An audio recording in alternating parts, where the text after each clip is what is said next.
তুমি সাউন্ড বন্ধ করো, আমি শুনবো।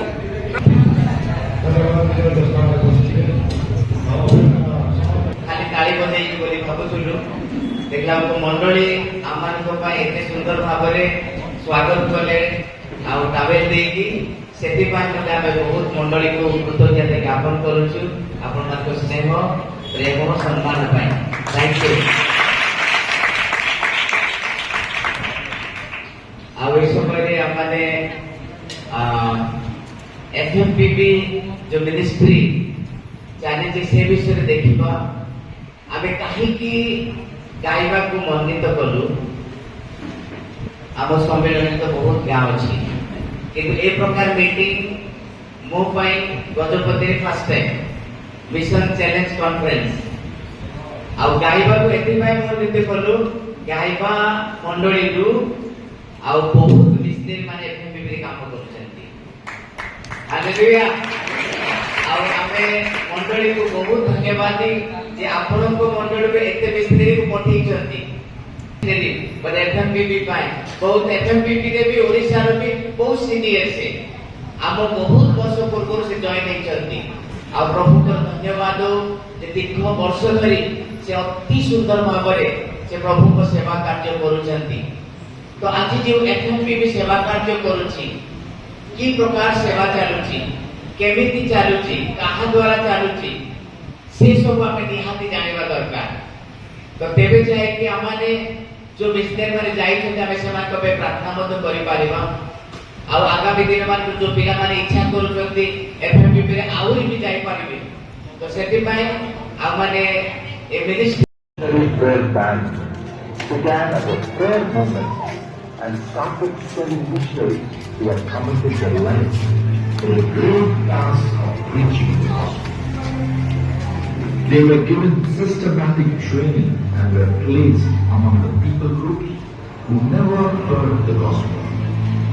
Our Lord not only honored the prayers of both our missionaries and partners, but also blessed them abundantly. By the immense grace of God, Friends Missionary Prayer Band now has to get grassroots level training. Our Leadership Training Institute is being built in Dukka, a region of Jharkhand, exclusively for the first generation believers. We desire to provide dorms and rooms for our believers to stay, along with the toilet facilities as they come from far off places. This would enable us to empower the believers and to spread the gospel and thereby aid the furtherance of God's kingdom. We need your fervent prayers for this cause. Apart from this, we are involved in meeting the basic medical needs of our Mandu believers in the Rajmal Hills. The government has identified suffering physically due to their stay in remote villages with less medical facilities. Many missionaries endure hardships and meet with accidents as they travel through rough, hilly terrains. Friends Missionary Prayer Band also meets the medical expenses for their treatment. The children of our missionaries are a treasure given by God to our organization. They are staying in faraway hostels to get good education. Their educational needs are also met by our organization. Kindly intercede for them to excel in their studies. We have to meet unfriendly situations.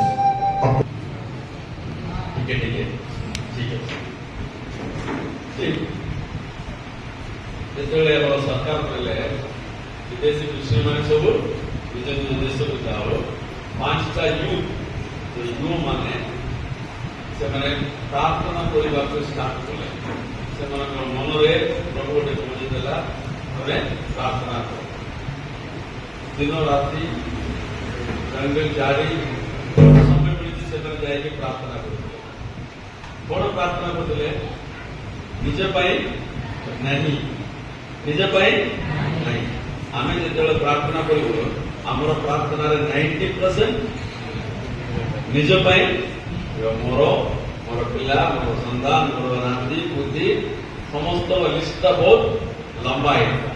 କିନ୍ତୁ ଏମାନେ କେବଳ ଦେଶ ପାଇଁ ପ୍ରାର୍ଥନା କରୁଥିଲେ। ପ୍ରଭୁ ଆମର ଦେଶରେ ଯୋଉ ଲୋକ ଏପର୍ଯ୍ୟନ୍ତ ସୁସମାଚାର ଶୁଣି ନାହାନ୍ତି ସେମାନେ କେମିତି ଶୁଣିଲେ? ତାପରେ ପ୍ରଭୁ ସେମାନେ କହିଲେ ତୁମେ ହିଁ ମିଶନେରୀ କି ପଠାଅ, ତୁମେ ହିଁ ମିଶନେରୀ କି ପଠାଅ। ଏମାନେ ଭାବିଲେ କଣ କରିବା, ଆମେ କେମିତି କରିବା, କେମିତି କରିବା? ଏମିତି ଗୋଟେ ଗୋଟେ ମଣ୍ଡଳୀ ଯାଇକି ସେମାନେ ଚ୍ୟାଲେଞ୍ଜ କଲେ। ଗୋଟେ ମଣ୍ଡଳୀ ଯାଇକି ସେମାନେ ଚ୍ୟାଲେଞ୍ଜ କଲେ, କିଏ ଯିବ? ସେ ସମୟରେ ସଂସ୍ଥାର କିଛି ନିୟମ କାନୁନ ନଥିଲା, ପଇସା ନଥିଲା, ସେମାନେ ହାତରେ କିଛି ନାଇଁ, କାମ ଦାମ ନାଇଁ, କିନ୍ତୁ 5ଟା ୟୁଥ୍ ପଇସା ତାର ନାହିଁ। କିନ୍ତୁ ସେମାନଙ୍କର ମନରେ ପ୍ରଭୁ ବାରବାର କହୁଛନ୍ତି ତୁମେ ହିଁ ମିଶନେରୀ ପଠାଅ। ସେମାନେ ପ୍ରତ୍ୟେକ ମଣ୍ଡଳୀ ଯାଇକି ଚ୍ୟାଲେଞ୍ଜ କରୁଥିଲେ, କିଏ ଯିବେ, କିଏ ଯିବେ? କେହି ବାହାରିଲେନି, କେହି ବାହାରିଲେନି। 10 ବର୍ଷ ପ୍ରାର୍ଥନା କଲେ। କେତେ? 10 ବର୍ଷ, ଗୋଟେ ଦୁଇ ନାହିଁ। ଆମେ କେତେବେଳେ ପ୍ରାର୍ଥନା କରୁ, 2 ଥର 3 ଥର ପ୍ରାର୍ଥନା କରୁ, ଯଦି ନ ମିଳିଲେ ପ୍ରଭୁ ତୁମେ ମୋର ପ୍ରାର୍ଥନା ଶୁଣୁନାହିଁ, ଆଉ ମୁଁ ପ୍ରାର୍ଥନା କରିବି, ଛାଡ଼ିଦେବୁ ନା। କିନ୍ତୁ ଏମାନେ କେତେ ବର୍ଷ ପ୍ରାର୍ଥନା କରୁଥିଲେ? 10 ବର୍ଷ ବିଶ୍ୱାସକୁ ଛାଡ଼ି ନଥିଲେ। 10 ବର୍ଷ ପରେ ଗୋଟେ ପରିବାର ବାହାରିକି ଆମେ ଯିବୁ ବୋଲି। ଠିକ ଅଛି, ସେମାନେ ଗୋଟେ ସିମେଣ୍ଟ ଫ୍ୟାକ୍ଟ୍ରିରେ ଫୋରମନ୍ ଥିଲେ, ମାଇନା ତାର ବେତନ ମିଳିଥିଲା। ତାର ସ୍ତ୍ରୀ ଗୋଟେ ଗଭର୍ଣ୍ଣମେଣ୍ଟ ସ୍କୁଲ ଟିଚର ଥିଲେ, ତାର ମଧ୍ୟ ମାଇନା ପ୍ରତି ପଇସା ମିଳିଥିଲା। ଏବେ ସେ 2 ଜଣ କାମ ଛାଡ଼ିକି ସେବାରେ ଆସୁଛନ୍ତି, ସେମାନଙ୍କର କିଛି ଭରସା ମାନେ କମ୍ପାନୀରେ ତ ମାସ ହେଲେ ଦରମା ମିଳିବ, ଏଟା ମିଳିବ କି ନା ନାହିଁ କିଛି ହେଲେ ବି ସେମାନେ ବିଶ୍ୱାସ ସହିତ ବାହାରିକି ଆସିଲେ। ପ୍ରଭୁଙ୍କ ସେବା କାର୍ଯ୍ୟରେ ବହୁତ ଦୁଃଖ କଷ୍ଟ ଉଠେଇଲେ, ପଇସା ନଥିଲା। ତାପରେ 5 ଜଣ ଗୋଟେ ନିର୍ଣ୍ଣୟ ନେଲେ, ଆମେ ଭାରତରେ ପ୍ରଚାର କରିବା, ଭାରତ ଲୋକକୁ ସୁସମାଚାର ପ୍ରଚାର କରିବା, ପଇସା ଆମେ ଭାରତରେ ହିଁ କାଢିବା, ବାହାରରୁ କେବେ ଆମେ ବିଦେଶ ପଇସା ନେବୁ ନାହିଁ।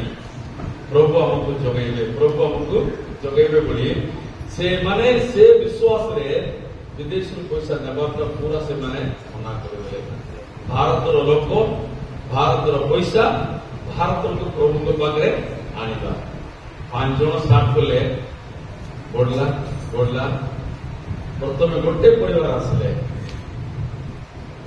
ତାମିଲନାଡୁରେ ସେମାନେ ସେବା କରୁଥିଲେ।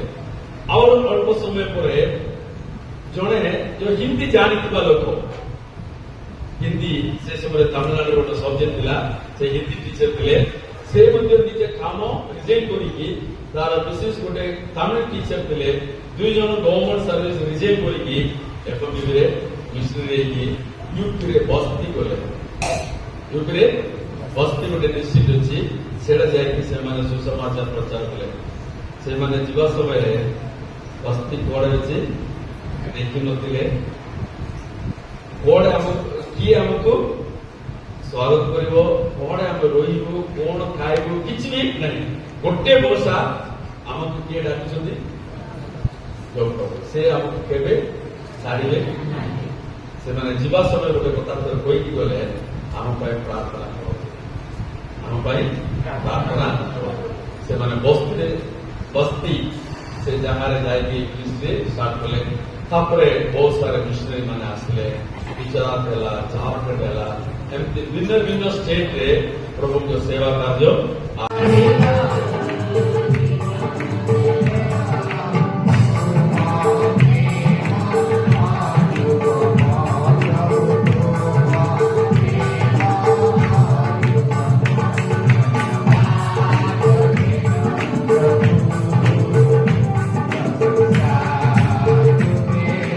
நினைக்கிறேன் ଜଣେ 2 ଜଣ ତାମିଲ ଜାଣୁଥିଲେ। କେତେ ଜଣ ତମେ ଜାଣିଛ? Yes, sir. प्रभु नाम धन्यवाद हो. நான் உங்களை வந்து நின்னீங்க, எனக்கு சந்தோஷம். நீங்க எழுந்து நின்றுட்டீங்க. எழுந்து நிக்க சொல்லணும்னு நினைச்சா எல்லாரும் எழுந்து நின்றுட்டீங்க. ମୁଁ ଭାବିଥିଲି ଆପଣ ଟିକେ ଚା କରିବା ପାଇଁ ତାପରେ ସେଟା ହେଲେ. ஏன்னா அப்போஸ்தலர் 4:31 प्रेरितों का काम 4 अध्याय 31 4 पूर्व 31 पदरे ये जन पढ़ନ୍ତୁ प्रेरितों का काम 4:31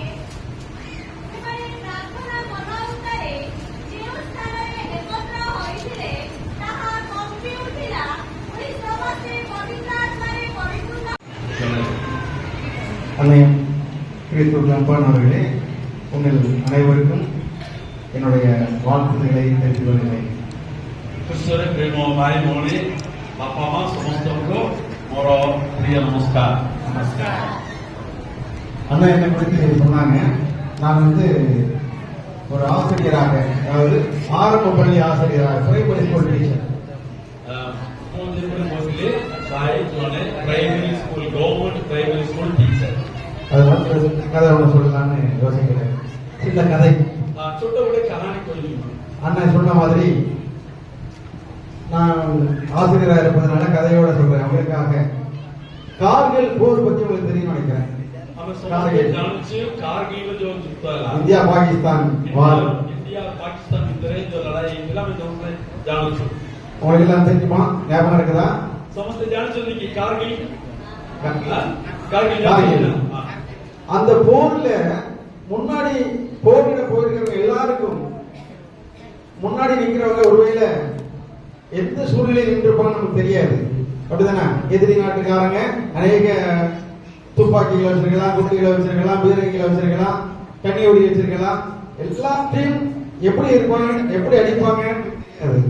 जो कारगिल वॉर रे जो फ्रंट सामने जो लड़ाई करछंती से माने जानि नंदी जो विरोधी माने पाखरे को जंत्र अछि अस्त्र से माने रखुछंती बाण रखुछंती ना बीरंगी अछि जो बड़ बड़ जति अछि से माने किछि जानि ने किंतु से माने लड़ाई पई जाइछंती. ஆமா, நாம எல்லாரும் என்ன நினைச்சிட்டு இருப்போம்? நம்ம படை வீரர்கள் எப்படியாவது ஜெயிக்க வேண்டும். आमे समस्त कोण आ चिंता करछु केमती हम भारत जितिबो. அதற்காக நாம பிரார்த்தனை பண்ணிருப்போம். இல்லனா இந்தியாவுடைய சப்போர்ட் முழுவதுமாக முப்படைகளின் தளபதியாக இருக்கிறவர்கள் அவங்களுக்கு தேவையான எல்லாவற்றையும், அவங்களுக்கு தேவையான பொருட்கள், சாப்பாடு, வாகனம் எல்லாம் சப்போர்ட் பண்ணிருப்பாங்கல்ல. आमे समस्ते से कारगिल ପାଇଁ କେତେ ଜଣ ପ୍ରାର୍ଥନା କରୁଛନ୍ତି, କେତେ ଜଣ ପ୍ରାର୍ଥନା କରୁନଥିବେ. ହେଲେ ବି ଆମର ଭାରତ ସରକାର ଯେତିକି ସେମାନଙ୍କର ଆବଶ୍ୟକତା ଥିଲା ସବୁ ସେମାନେ ଯୋଗାଡ଼ କଲେ. ଆମର ଟ୍ୟାକ୍ସ ପଇସାରୁ ସେ ସମୟରେ ସେତେବେଳେ ଯୋଉ ଲଢାଇ ଚାଲୁଥିଲା ବେଶୀ ସେମାନଙ୍କୁ ଦିଆଯାଇଥିଲା, ସବୁ ସେମାନେ ଯୋଗାଡ଼ କରିଥିଲେ. இப்படி ଥରେ ବି ଯୀଶୁଙ୍କ ବିଷୟ ଶୁଣି ନାହାନ୍ତି, ଯୀଶୁଙ୍କର ନାଁ ସେମାନେ ଶୁଣି ନାହାନ୍ତି. இந்த 60 கோடி ஜனங்களை இயேசு அறிவதற்கு நாம் என்ன செய்ய போகிறோம்? ଏ ଯୋଉ 60 କୋଟି ଲୋକ ଥରେ ହେଲେ ଯୀଶୁଙ୍କ ବିଷୟ ଶୁଣିବା ପାଇଁ ଆମେ କଣ କରିବା? எல்லாரும் கொடுக்கிற மாதிரி நம்ம நிறைய பணத்தை கொடுக்கணும்னு அவசியம் இல்லை.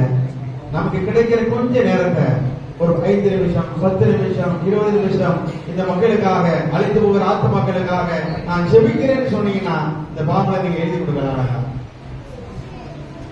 বিভিন্ন উদ্দেশ্য নেই ଏହି ପତ୍ରିକା ମାଧ୍ୟମରେ ଲେଖିଛନ୍ତି.